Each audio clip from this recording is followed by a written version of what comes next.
been doing it for over a week now, and it does something. It starts something magic. You write that down at night, and then it goes into your mind, and things happen the next day. And if I can't think of a win, I just make something up or know something, or I even write something that I know I have on my calendar. At least that's prepping my mind to think that way.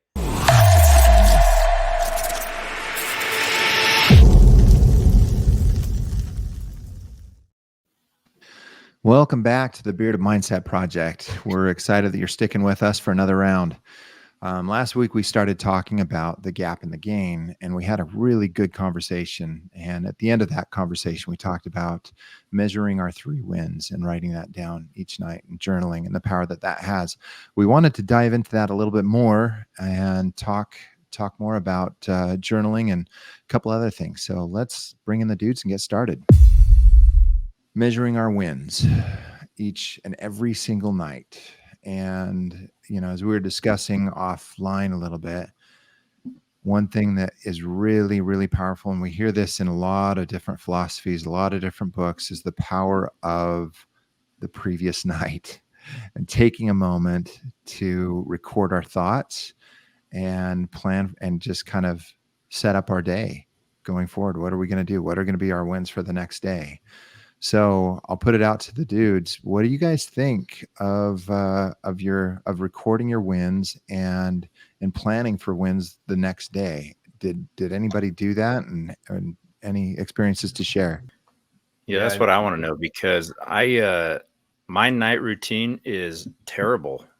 So for me, just like thinking about these wins, what they were today and what they'll be tomorrow, like, that's a good enough step for me right now. I haven't implemented the journaling yet, so I'd like to know if anybody is. So I made it super simple. I have an Android phone with a pen, and I have a notepad right here. I pull it up, and then right there, I just edit, and then I start writing at the bottom. Just wins from today, and then wins for tomorrow. And it's been really helpful for me. I've been doing it for over a week now. And it does something. It starts something magic. You write that down at night, and then it goes into your mind, and things happen the next day. And if I can't think of a win, I just make something up or know something, or I even write something that I know I have on my calendar. At least that's prepping my mind to think that way and be looking for wins. And then what I can do is, at the end of the day, not everything I wrote down the night before is what I write as my win for that day. I may have had something completely different come up, and I write that down. It's like, yeah, that was a win. And just that process has really started to shift the way I think and look at things. And it makes me to where I'm constantly on the lookout for wins. And when something happens, I notice it right then. It's easier to stay in the gap for me that way. Are you in the gap or in the gain when you do that? I mean, the gain, not the gap. Stay out of the gap. Yeah. So when you're doing that, are you going for the low-hanging fruit every night? Are you just pulling anything out, like, oh, I got a task done, that was a win, period? And is that how you approach it, or what's a win? What do you classify as a win? Is it everything? Yeah, anything. So if I can't think, if I don't have some big goal I'm working on, I'll put some low-hanging fruit, and I'll take that, and I'm okay with that. That's the thing. It's good. I'm like, okay, I got that done. That's a win for me. What I don't want to do is get stuck being like, oh, I can't think of something. Oh, what should I got to put something down and then turn it into a chore. I want it to be just a process and something that's fun, easy to do. And it's just a mindset. And that's what I've been working on. So sometimes there are, like, I had to meet with a guy about a potential real estate deal today. That was a big deal. So I put that down and just put, meeting went well. And I put that last night, and I met today, went awesome, went better than expected. So, but if I don't have something, that's okay. I can put something like, meditate tomorrow, or, say hi to 6 people, just something simple like that. Yeah, I was going to say, like, isn't that what being in the gain is about? Like, accepting the small wins for what they are. And I feel like if we get to the end of our day and we can't think of any wins, big or small, aren't we in the gap? Yeah, I would say so. I mean, you're like, you made it to the end of the day. That's a win right there, right? That alone, you could say you can. It doesn't have to be super big. It can be the simple things in life. Just noticing those, it starts to shift your mindset. That's kind of a big point. Like when you're journaling and thinking about it, not thinking of something and making it a chore can put you in the gap. Mm-hmm. Right. And as you do this more and more, JD, so you're just saying it becomes that much more natural for you to just say, oh, win, real easy.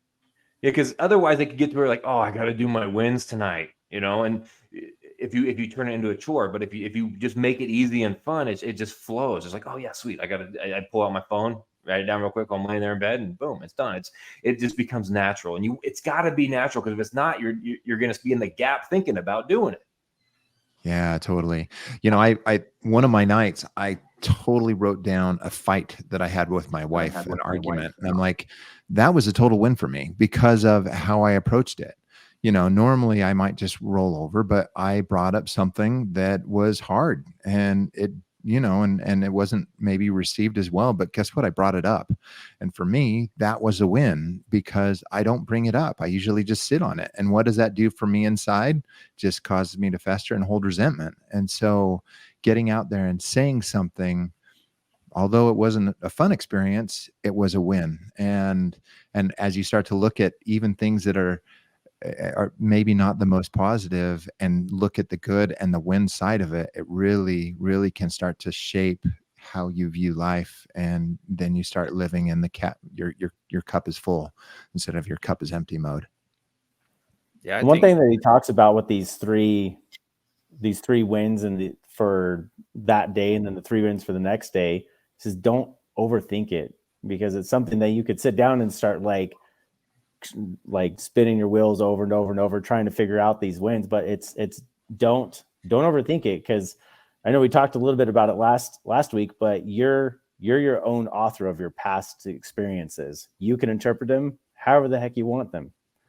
So you can turn any experience that you have, which it talks about in chapter 6, into a game. And so if you spend a little time, it might take some practice at first, but as you continue to practice finding and turning the gaps into gains, it's just going to get easier and easier and easier. And then you're just going to start seeing them throughout the day, and it'll become second nature to be able to do it. So Christian just said what I was kind of thinking of. I think he said it better, but when you guys are talking, I was like, just how important is it that we just give ourselves credit for what we can. Like a lot of times we're like, oh, that's just a small thing. It's not a big accomplishment. But if you take credit for the things that you're doing, even if it is small, like how does that help you build more confidence and stay in the game? And in this case, like that, I just feel like that's so key. And Jason, when you were saying with your wife, like that was a big step. So take credit for what you've done, and then just turning, like a lot of times I think, oh, I got in a fight with my wife. That's such a hard thing, or a bad thing.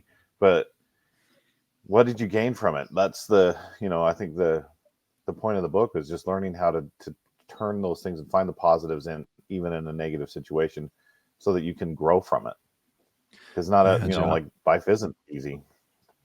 That's a good point, because the confidence that you can gain from that, right? Like maybe a little thing that's in your life, you don't think of it as, in fact, you don't think of it as anything. The little things in your life that are wins, if you're not looking back on the day, you don't even recognize them.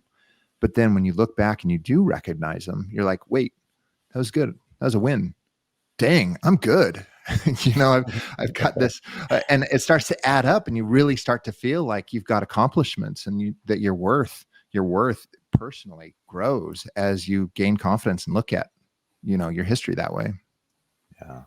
And it's an easy way to practice gratitude too, because as you start to think back through the day, even those small things like we're talking about, you can be grateful for them as you're writing them down. Like, oh, that was awesome. That was good. I'm grateful for that. And so it builds that gratitude as well. Gratitude's a big one. Let's dive into that a little bit more. Why is gratitude? Why do you think it's important for us to have gratitude just about life? I have always noticed when I've taken the time to recognize the good things, you know, and have gratitude, just life feels lighter. You don't feel so burdened by things. And I'll be probably the first to admit that I am not very good at that. Like, you know, like I tend to be more in the gap, and I'm like, oh man, my life is so hard, and look at all these awful things, and why can't I have what that guy over there has, you know? Um, but yeah, like I have noticed when I've taken the time to practice it, like I feel lighter. I feel freed from my own burdens. Well, I think, you know, practicing gratitude, it actually kind of forces you to measure backwards, because you know, you can say you're going to be grateful for something that comes in the future, but you know, if you're really grateful for something, it's something that's happening right now in the present, or something that's already happened. And so when you're being grateful for something, it seems like it's going to force you to measure backwards and see your growth and see your progress, whether with yourself, or if you're looking at your kids and seeing their growth, or whatever. You know, as you're talking, that made me think of, it reminded me of something that happened this morning. Almost that exact, you remember in the book where he's talking about splitting up the cookie for his kids, and the one kid was angry that his part was smaller. That almost that exact scenario happened this morning. And I'm thinking, oh, this is a perfect teaching opportunity, you know? And I told my daughter, I said, you ought to be grateful. A few minutes ago, you had no cookie. Now at least you have some cookie, you know? And it did not go over the way that I thought it would, you know? It's just like total chastisement. And I don't know, I got to work on how I teach my kids these concepts, but especially in the heat of the moment, like it's not the time to preach, I guess. But anyway, it's just a funny thing. That's hard. It's hard. It's hard teaching. No, I'm like constantly, because it's, especially since going through it, I'm constantly thinking about it all the time. And so it's super easy to start telling your kids, you're in the gap, you're in the gap, you're in the gap. But then trying to teach them the lesson about the gap in the game, and then teach it in a way that their young, undeveloped minds can even comprehend it. I actually did an exercise with them. I think it went pretty well, but I was like, I want to do a lesson about the gap in the game with you guys. It was just for my three youngest, my 7-year-old, 9-year-old, and 10-year-old. And I was like, I want to do a lesson with gap in the game. They're like, no, I don't want to. And I was like, Lane or Charlotte start like crying. I'm like, it involves money. They're like, what? Money? Okay. so we have our little coin jar that we put random change into. And I just took out a big handful of change and put it on the table in front of me and had them all sit in a circle around. I was like, how much money do you have right now? They're like, Laney's like, I was like, I have to go get my wallet. I'm like, no. Like right in front of you. Like, how much money do you have? They're like, nothing. It's like, okay. So then I gave just random change out to all of them. I was like, and I kind of had a school math lesson as well, made them count their money. And then they all said how much money they had. And then I gave someone else a little bit more money. And then immediately my 7-year-old was like, hey, I want some more. And I was like, oh, perfect timing. So start talking about the gap. I was like, that's a gap mindset for these reasons. Anyways, it took a while. The 7-year-old, Charlotte, she didn't quite grasp the concept. But as we went along and I did it more and more, Bradley and Laney actually started to grasp the concept a little bit. And something that happened just by accident was I had the change like in the middle between all of them. And I was like, if you don't focus on what you have, you're living in the gap. And then I was like, kind of like this, like you see your coins are in front of you, and then you have the pile of money here, and there's a big gap between your money and this money. And what's there? Nothing. There's nothing there. And so if you're focusing on that, then you're literally focusing on having nothing. And so that concept was able to trigger in the Bradley and Laney's mind. But it was a fun experience and fun little lesson that we did, and they actually enjoyed it because they all got 75 cents at the end of it. Nice. As you were They saying that, 75 cents equally. Yeah, I gave them all equal, Sucker. 75. but as you were saying that, I was thinking about that pile of money in the middle represents the ideal, right? Yeah. That's the ideal. And so you have your kids have their separate amounts, but the ideal's still there in the middle. And so, yeah, that's a great example. Thanks for sharing that. You know, it reminds me also of, I guess, I don't know if we can get spiritual or biblical, but you know, where Christ is telling, well, I don't even know, is it I assume it's a parable about the laborers in the field and how they all come at different hours, and at the end of the day, they all get paid the same. And I think it's that same concept. Like, really, with anything that we do, we want the world to be fair, right? And that's I think they even say that in the book, that's a gap mindset, wanting things to be fair, because it just never is. We never do the exact same amount of work or put in the same amount of effort as somebody else, as the next guy, or maybe they're not doing as much as we are. Like, we're all different. We have different capabilities. I take my kids and I sometimes do take them all. I have this lawn that we mow, one of our model homes, and I take the kids to go mow it every Friday. And I don't know why, but they insist on splitting it up evenly, even though one of them is mowing for probably twice as long as any of them are doing any sort of weeding or trimming, and they feel like that's fair, you know, and I don't understand it. And I guess maybe they are in the gain mindset, which is awesome. They're happy to be making any sort of money. But I think it's so easy to get into that gap mindset. And just like these people, these guys in that parable, they're saying, well, wait a minute, like, I've been working all day. What the heck? You know, why am I only getting the same amount as the guy that came in at the last hour? And it just, in a gain mindset, we ought to be grateful that we're working, that we have these opportunities, and that we're making any sort of money at all, so to speak. I want to. So this is a question that hopefully I can ask it correctly. So, because this has been something that I keep thinking about, and with that example, you know, like someone who has a high value skill, right? Like, someone who's spent the time developing these skills so they can go out and get a high paying job, but then they go get that high paying job, and somebody who isn't nearly as skilled as them, they get hired doing something maybe completely different, and their pay is, and this is just a random example, this isn't, so hopefully this works, and then they get paid the same amount of money.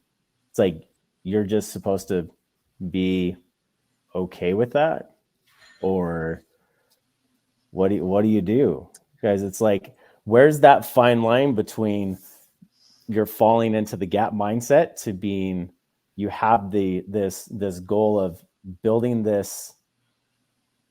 these skills to do something, but then you're extremely undervalued. I mean, sure, you could leave the job or whatever and go find somewhere else to go. Do you guys understand my question though? Are you asking, is it okay to be upset about not getting paid better? How do you keep this guy who's less keeping skilled? that mind? Like, it's like, well, I want to be in the gain mindset, so I'm just gonna sit here and just accept this beating for whatever. Beating, you know, metaphorically. There's another book we might look at reading, but in it he talks about, it's called The Law of Love, but he talks about how the world teaches us that this is all a zero-sum game, right? Like, if somebody else is winning, then I must be losing, and so I need to win so that I'm not on the losing side of that. But the reality is that this world is a world of resources, and it's a world of opportunity, and somebody else can be succeeding and I can still be succeeding. Like, I would have to look at that. I think you can stay in the gain and look at that and say, well, I have enough for what my needs are, and maybe even a little bit extra, so that I can go out and and have some fun or do the things that I want to do. I can be the person I want to be. And am I making as much as that schmuck who's getting paid more? Maybe not, but good for him, for negotiating that kind of wage or for having that kind of connection. Like I think a gain mindset would be to look at that and say like, well, maybe I could do better somewhere else. Like you're saying, maybe I can go work somewhere else to get paid what I'm worth. But I don't think it's justified. I'm not saying I'm good at this. I just don't think it's justified to look at that and say, well, that's bull crap. I'm way more skilled. I mean, it comes from like a place of pride rather than a place of humility saying, well, good for that guy. I have what I need. Yourself against an ideal, aren't you? Yeah. And somebody else is setting the ideal for your happiness now, because your worth has now been defined outside of your control. I mean, and so what's inside your sphere is the ability for you to sit there and set a win to go have a conversation with your boss the next day and say, hey, I feel like I'm worth a little bit more money. And, and whether you have the conversation and that's the win or you get it, either way, it just depends on how you look at it. But I think the gain mindset is to look at it without the comparison of what other people are doing, what they're getting and you're not. Yeah. So how do you do that? Do you turn the blinders on and pretend it's not happening? Like, how do you? That's kind of right there is kind of the point that I was trying to drive towards. It's like, is what part of like the blinders, what he was just saying, like when is putting blinders on part of being in the game? Like is at some point in time in some scenarios is putting blinders on the game? Because I think, and it's really hard to come up with an actual scenario. It's just, there's been this underlying thing like rolling through my head that I can't quite grasp something around. And it's, I think the blinders is a good example of that. It's like when something's going on around you some specific way, like are the putting blinders up? Well, at least I'm this or whatever. It's like, what is the correct way to approach something like that other than just putting blinders up and saying, well, that's my lot. I'm grateful for having at least that. That's a gap way of thinking, though.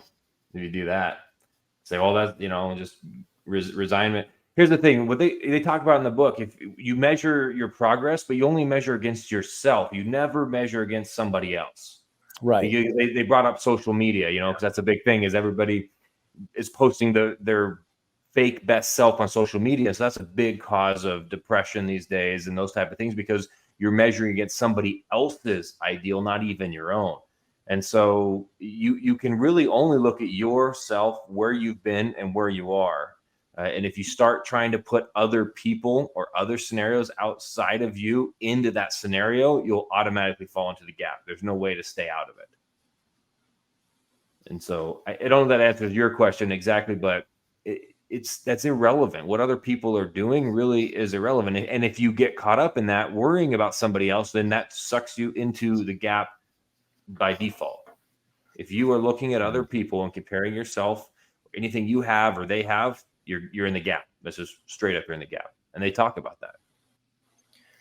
And for me, the big problem with being in that gap is it's just miserable. Like I could sit and wallow in this, or I could think about it differently and be okay with it. Like I find myself going through this mental process every time I get dissatisfied with my job, because I think, oh, well, I can zero in on the negative things about my job, and pretty soon I don't want to be there anymore. I want to be looking for somewhere else. And I'm, just dissatisfied, not being as productive as I could be. Versus when I can recognize that that's what I'm doing and look at the positives of my job, like the positives far outweigh the negatives, like I could trade. But is that just settling though? So I guess that, and this is another good, I'm just trying to be devil's advocate right now and poke holes at it. So is that just settling? So is settling really being in the game also, or is that also a form of being in the gap with settling? It's like, because when you're doing what you're saying, that's still measuring against yourself, right? But if you're if you don't like where you're at and you're forcing yourself to find things that you like about your job, where's the difference between settling and being in the game? Does that make sense? You understand that question? Yeah. And I don't know that I'm settling as much as just making a realization that things aren't as bad as I'm making them out to be. Right. And not I just think you in anything general, that- but that's a great scenario though for anybody. And I'm not pointing fingers just say you, but anybody in that scenario. Like if you are miserable at your job with your friends or whatever, and you're like, well, at least I have friends, or you're coming up with these gains for your scenario that you're in. But where's the fine line between settling and actually pushing yourself to grow? Because I feel like if you're settling for something that does make you miserable, even though you can find gains for it to change your mindset around what you're doing, where does that line fall to where your settling actually becomes a gap instead of a gain? I just wanted a thought that had come to me in the reading early on in the book. It talked about sorry, I just lost my thoughts. I'll have to come back to me. Well, Christian, you said, well, at least I have. That's gap right there. We're kind of getting off of what they're talking about, because you're measuring yourself against former self, right? You're like, well, at least I have this. It's more like, I have this. I used to have this. I used to be this, right? It's not about looking at your current circumstance and saying, oh, it could be worse than this. It's like it's measuring back to see how far you've come from where you were. See, in my mind, if you say, oh, at least I've got that, you're in the gap right there. That's what. Explain that more. I don't know that I follow. Okay. Yeah. Because right now we're talking what that, if you say at least I have, that's like kind of saying, well, oh, I'm okay with what I have right now. And that's not what this book is talking about. It's not about settling. It's not about giving in and just making the best of whatever situation you're in. You still want to make goals and you want to strive for things, but it's about, as you're working towards goals, you, instead of measuring against an ideal, you measure and you say, okay, last week, I got in a fight with my coworkers 5 times. This week was 3 times. That's a gain. That's much better than last week. And then you can say, well, instead of looking at the current situation and being like, well, at least I'm not the guy digging the ditches or something, and trying to make what you're doing now something different than it is. Does that make any sense? A lot of ditches. Sure. So Yeah. So like, I want to take it back to Jason's example. Like, I could look at that and say, that sucked that we had a fight with, that I had a fight with my wife, but at least we're communicating. We didn't used to communicate. Like, is that really a gap mentality? Well, I guess I think what it comes down to is that I'm measuring it against myself. I didn't say that before, and now I am. And so I need to make sure that it's framed that way. But I think JD has a good point in the fact that you can't just sit there and just focusing on the positive is one thing, but focus on it in a way that expresses your growth. Today, if you're going to sit there and complain about, the things that you don't have, and you're looking at the gap, then yeah, it's going to be miserable and you're going to think of it that way. But if you can sit there and say, okay, today I went to work and I had these experiences that I improved, I got better. I felt like this skill improved. I felt like my communication and there's all sorts of different things that we can measure throughout our life and say, okay, yeah, that's better. And doing that amongst yourselves, and you can start to measure those in gains, and it's completely irrelevant to what's happening around you, because you're setting it up to be measured against the thing that you have control over.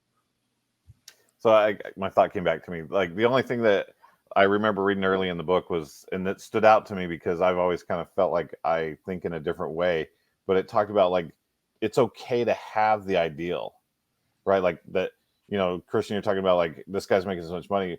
If that's not your ideal, to be making that kind of money at your job, like, what is your ideal? Is it to make another $1 million further down the road? But, like, you're not supposed to measure against that gap between where you are and where you want to be. You're supposed to measure from where you are backwards, but it's okay to have that goal to be further down the road and to make more money or whatever whatever your ideal is. But I think the Because that drives you, trick right? is to stay away from measuring yourself to that gap. You need to measure from where you are and the progress you've made. That's a good point, John. Right. And So- not dropping that ideal, not dropping it and saying, "Oh, I don't even want to shoot for that. I was just settle for where I am." So I am trying to like drive this to a point. I'm not just trying to breed and cause a ruckus around here. I am trying to do that too, but I think the what you guys are saying right there is like the ideal. We have this ideal that we want. Like I have an ideal of being financially free and being able to work this and do that and be able to have this house and have my Bronco that I want and things like this. So having that ideal, I think is super crucial to have. But like you guys are saying, we don't focus on the gap and we start setting these incremental goals to start progressing towards something. But if we don't have those goals and we're just sitting in a place like at your current job and you're miserable and you keep having to go back and not necessarily measuring yourself against anybody else at work. I think that was actually a mistake for pointing that part out. But you are measuring against yourself and you're just like forcing yourself to measure yourself backwards at this job that you just continually just hate being there. You're like, oh, I just have to keep measuring myself backwards so that I'll be happy in this job that I actually hate. That was kind of the point that I was trying to get to. And so it's like, so if you're at that point, so what do you do when you're at that point? Do you reassess your life, reassess your goals, see where you're at, see where you're really wanting to go? Are you really wanting to be there? Because if you're that miserable at a job to where you're constantly having to find the gains of your job to be happy to be there. And this is about anything in life, really, not just a job. I'm just using the job as an example. Then if you're that miserable, you have to keep doing that, then you probably should reassess what your actual goals are and reassess what your definition of success is, right? Because he talks about defining success for yourself. Everyone needs to define success for themselves. If you don't have a defined thing for success, then you're just kind of wandering around aimlessly, really. But you get that definition of success and what that is and what that means to you. And if you're not doing if your daily tasks and your daily things are not progressing you towards your definition of success, regardless of what your ideal is, then I think sitting, and this is what I was talking about settling, is, you're settling at a job that you freaking hate and you keep forcing yourself to think about your gains, but really your success subconsciously might be something totally different. And so what you're doing when you're just sitting at that job, you're not really living the life you really want to live. Are you guys following me here? Am I kind of jumping all over the place? Well, let me take a quick stab at it and then you guys jump on this. When I started my journaling for this last week, it felt like I needed something to point to. And so and this is taken from other reading, I started to define my desired identity. I started to really dig into who I am, what's important to me, where I want to be. And once I did that gave me a goal, that gave me something that I wanted to start, directing my life in that direction. And then as I do that, I can start making my goals each night. But they're all in an effort to shoot to that direction.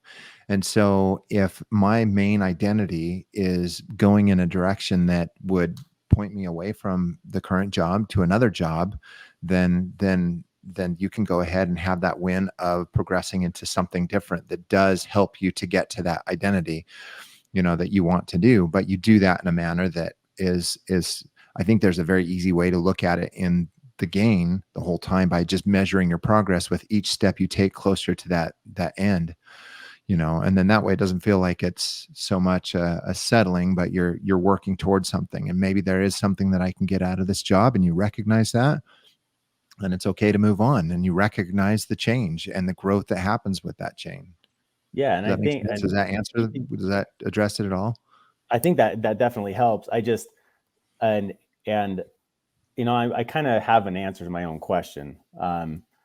But the whole concept of the gap and the gain, it's awesome. But I think there's other pieces to it that if you're not putting them together with the gap and the gain, one, it's super short term for the like gratitude or happiness that it's going to bring you, because it's more than just measuring yourself backwards, because there are these goal aspects of the gap and the gain that are associated with it, and defining what is your level of success? What does that look like to you individually, and not what other people think your success should look like? And then are the things that you're doing progressing you towards those goals, towards that success?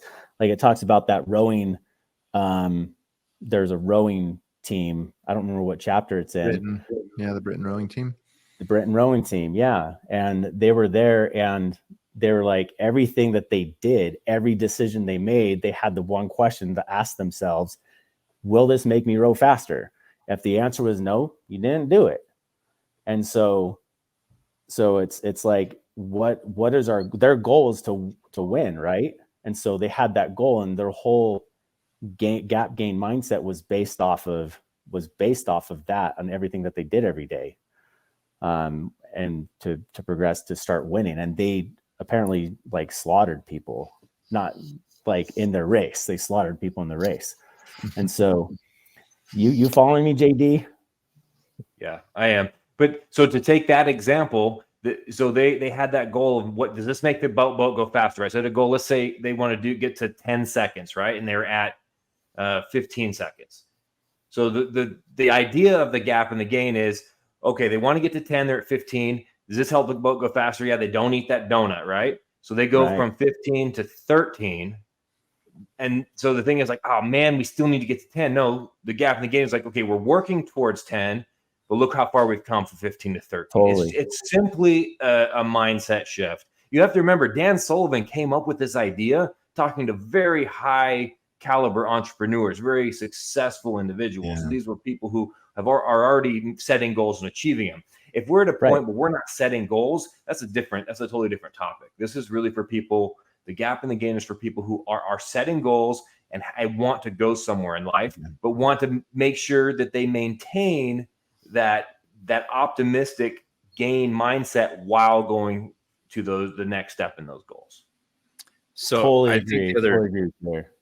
Go ahead. the other dark side of that gap mentality is having ideals, having dreams, and talking ourselves out of them, not even attempting them because we don't think it's reasonable, it's feasible. It's like we're not even. That's something that I struggle with. Is that self-talk of it's just not possible. Like, for instance, I have this book idea that I've been kind of toying with for several months, and I have a lot of ideas about it, and I think it could be a pretty cool book, but I think, well, it's not going to be a bestseller, or I don't know how to write. Do I really know how to write? And so like I struggle with that part of the gap of not even have an ideal to measure against because I'm not even working towards that ideal. One thing that the book starts off with that's important, and I think it addresses this, Chaz, is how important it is to be self-determined, and in that set, you just make sure that you are setting the goals for yourself, and they're just not weighed against other people's goals and other people's ambitions or what the world declares as success. The New York Times bestseller list. That's when I have arrived. No, maybe finishing the book. That's when you've arrived. Mm-hmm. When you've, or each and every day that you put another sentence in the book, you've had a win. So So yeah, but it all comes from inside. And I think JD had a really good point. This book doesn't really talk about the goal setting process that's also in play with maintaining this mentality. This is just how to have a positive outlook on the things that we're doing and recognize. And that's probably why one of the reasons why I wanted to point it out, though, because not everyone who's going to be listening to our podcast is going to be high level entrepreneurs. There's going to be a lot of people who aren't anywhere close to being high level entrepreneurs, right? And so there's going to be people who are listening to us talk and not fully understand these aspects of the gap and the gain, that you really need goals to be able to progress and to go forward and to have something so that you can measure backwards. Because if you're not pushing yourself forward and you're just like there, you could still find gains every day in your life, regardless of what you're doing. But like I was saying, like if you don't have those goals to keep you growing and you're not measuring yourself backwards, like I feel like that's where it'd be like settling and stalling and not really growing from having a gain mindset, other than just trying to not be miserable. Yeah, stay tuned for future episodes when we bring out Atomic Habits, and we can really start to dive into how we do that. I was just gonna say, like, how important is it to when you're making goals to give yourself a plan or the time, right? Like when I was 20 years old, I thought, I want to buy a house someday. Like that's a longer term plan. Now I have a mortgage. So how long do I give myself to pay that off? Like I can't get frustrated. I mean, if you're measuring against, measuring backwards, then I can see the progress that I'm making towards that end goal. But I think kind of going with what Christian's talking about is like we can easily get to that point where we're so discouraged that you just say, I'm just going to settle for where I'm at. That's good enough, instead of reaching that ideal, because you're measuring the gap instead of measuring the progress or the gain. Chaz, I like your book idea, right? It's a perfect example. You say, okay, being a New York Times best-selling author, that's the horizon. That's that ideal, right? Mm-hmm. But you can set goals from there. So you want to actually finish a book. That could be a goal. And you just step back from there. I want to make an outline for the book, and then I want to do a chapter, and then I want to, and you just work your way back from that ideal to set the actual goals. And then tomorrow you have an idea and you start putting an outline on paper. And then instead of saying all I have is an outline and I'm not a New York Times bestseller, he's like, yesterday I had nothing, today I have an outline. Yeah. And I have felt kind of what you're talking about before about improving confidence as we're able to recognize the wins of every day. And that is one of my takeaways from reading this book is very much like, why not go for it? Why not shoot for the stars? And maybe I don't reach them, but get a lot farther than I am today. That is something that I want to implement more, to just try, see what happens. I mean, I think we're our own worst enemies most of the time. I think we will talk ourselves out of things that nobody else would have talked us out of. Or anybody else would only encourage us rather than discourage us from doing those things. And so that is one of my takeaways is like, as I'm watching these wins every day and thinking back on what they are, and it has helped me to see like, oh yeah, like I'm making it happen. I'm getting things done, and why not go for the big goals, the big dreams? Yeah. Who was it that said, throughout my life, I had thousands of problems, none of which ever actually happened? Mark Twain or something like that. Yeah. I think that was Mark Twain. Well, I think that's what you're talking about, though. I think that's probably. Sorry, JD. No, go ahead. Well, I was just going to say that feels like a good ending note. Right there. Do you guys anything else you want to add to it? To our discussion? Any final thoughts? Just do the 3. Seriously, just start. No matter where you are, just do the 3 wins and the 3 wins for tomorrow. Just it's super simple. Takes 30 seconds.